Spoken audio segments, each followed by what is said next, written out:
For most of history, only a few could create. The ones who painted, carved, or wrote. The ones who had the tools to turn imagination into form. But what if art was never meant to belong to a few?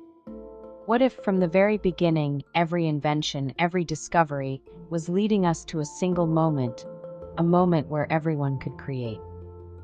It didn't happen overnight. It took 40,000 years of evolution, rebellion, and imagination. From firelight to code, from walls of stone to worlds of pixels, art has been teaching us one thing: that creation was always meant to be shared. So how did we get here? How did AI make everyone an artist? To answer that, we need to take a journey through the entire history of human imagination. How AI made everyone an artist.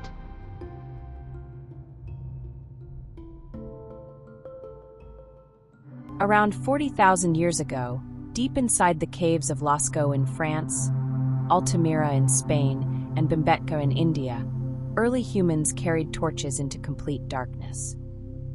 These were not shelters or living spaces, they were sanctuaries. Inside those chambers, they mixed minerals with animal fat and charcoal to create color. With crude brushes, hollow bones, and their own hands, they painted across the walls. The subjects were familiar: bison, deer, mammoths, and human figures, but their purpose was far deeper than decoration. Many historians believe these paintings were part of ritual practice, connected to hunting, fertility, or the spiritual world. The artists were likely shamans or elders, people who held authority within their tribes. In the dim firelight, surrounded by echoing walls and smoke, they may have entered altered states of consciousness, visions triggered by the atmosphere itself. When the torchlight moved, the painted animals appeared to move with it. The flickering flames created a kind of primitive animation, a collaboration between human imagination and natural light. In those moments, humans were not just surviving nature, they were interpreting it. The caves marked the first time in history that thought became visible. It was the moment when imagination began to take form, when the human mind learned to project ideas into the world through images. From that point forward, art was no longer just expression, it was communication. It connected people to their environment, to each other, and to something greater than themselves. This is where art began, in darkness, guided by firelight and the instinct to create meaning from the unknown. As human societies grew, art evolved from personal expression to collective identity. Civilizations along the Nile, the Tigris, the Indus, and the Yellow River all developed visual languages that reflected their beliefs, hierarchies, and values. In ancient Egypt, art was inseparable from religion and the afterlife. Every statue, every wall painting in a tomb was designed not for beauty, but for eternity. Figures stood in profile because order mattered more than realism. Artists followed strict rules, proportions, poses, colors, each symbol serving the gods and the state. Art was sacred geometry, created to maintain balance in both this life and the next. In Mesopotamia, artists carved stories into clay tablets and stone reliefs. These were among the first visual records of human history: battles, laws, myths, and kings. The invention of cuneiform made writing itself an art form. In the Indus Valley, intricate seals and pottery revealed a culture that valued symmetry, pattern, and design precision. The same can be said of early Chinese civilization, where calligraphy emerged not only as a method of writing, but as a philosophy of discipline and flow. Amongst these ancient cultures, art was controlled by religion, politics, and ritual. It was a tool of structure, a way to bring order to chaos, to define what was divine, and to preserve it in form. In this era, art didn't belong to the artist. It belonged to civilization itself.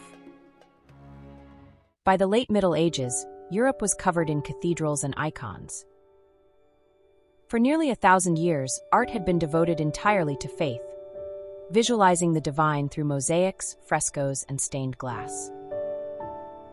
Artists were craftsmen, not individuals. But in the 14th and 15th centuries, that began to change. In Italy, something extraordinary happened: the rediscovery of perspective, anatomy, and the idea of human potential. The Renaissance, meaning rebirth, transformed art from devotion to discovery. Artists like Giotto began to paint with depth and emotion. Brunelleschi mathematically proved how to represent space.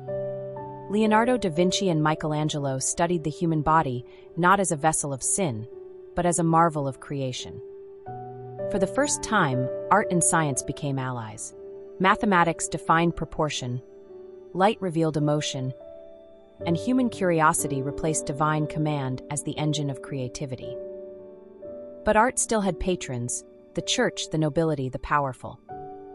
While artists now signed their names and pursued fame, their work still served the elite. The Renaissance gave art its intellect, but not yet its freedom. By the 17th and 18th centuries, artists began to question power, not through politics but through emotion. The Baroque era brought dramatic light and movement. Painters like Caravaggio used shadow to create tension, drawing the viewer into moments of revelation.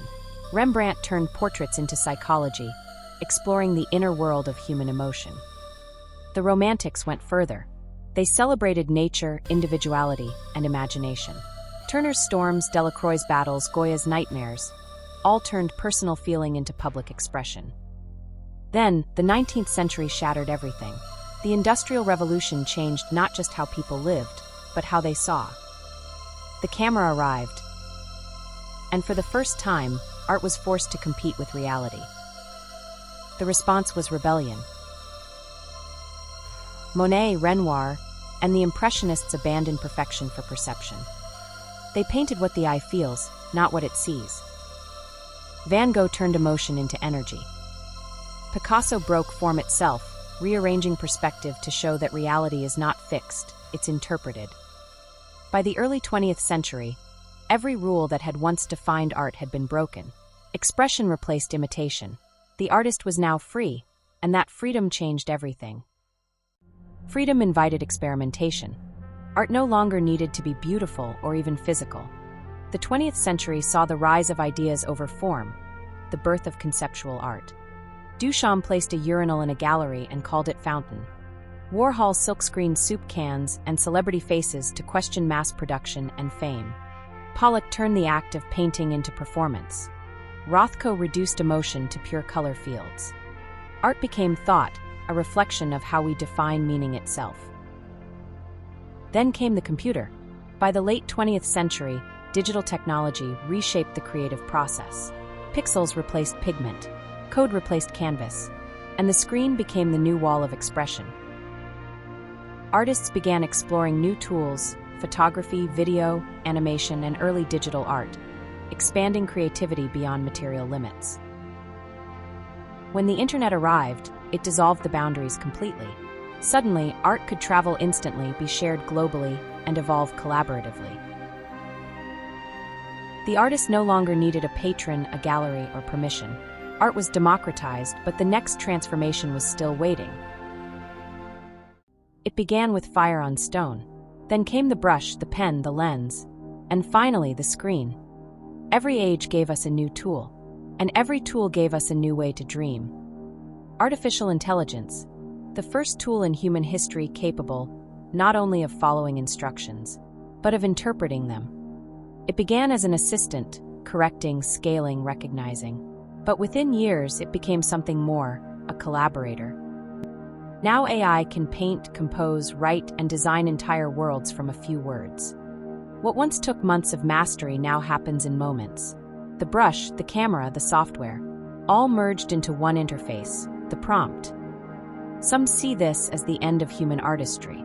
But it's not an ending, it's a continuation. Every invention in art has always been a step toward accessibility. AI doesn't erase creativity, it expands it. It gives voice to those who could never paint, sculpt, or render before. The artist is no longer defined by technique, but by vision, by what they imagine and bring to life. For the first time in history, creation is no longer limited by ability, only by curiosity. This is not the death of art, it is the fulfillment of it.